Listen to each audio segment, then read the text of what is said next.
famous Muslim woman for 300. Yes. She was the mother of an Imam who cried to Allah to restore her son's eyesight. Who was the Imam who lost his eyesight? And she cried to Allah subhanahu wa ta'ala to make him see again. And he became one of the greatest Imam in our time.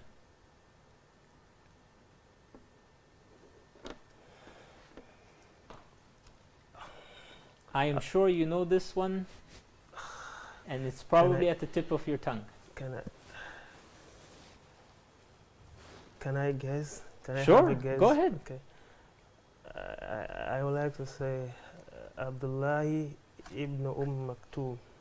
Abdullah ibn Maktoum? Ibn No, Maktoum. unfortunately, that is not the correct answer, but that is a very good guess. Jazakallah khair. We'll go to Ansar. I'm sorry, in which category? This is under the category of famous Muslim woman.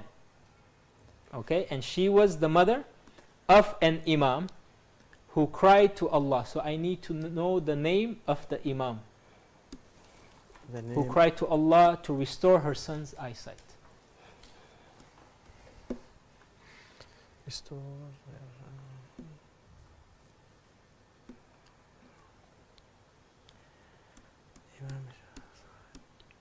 It's a very difficult question. It's a very easy one, and I know you know it.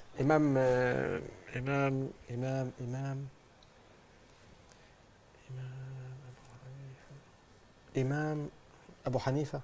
Imam Abu Hanifa? No, unfortunately, that is not the correct answer. Brother Muhammad Hisham from Muhajirun.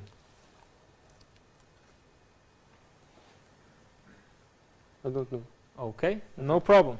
Can I? The mother of Imam Bukhari, rahimahullah, she cried to Allah subhanahu wa ta'ala when he lost his eyesight, that Allah restores his eyesight, and he became, as we know, one of the best muhaddith of our time. Very good. We will start with Brother Muhammad Hisham.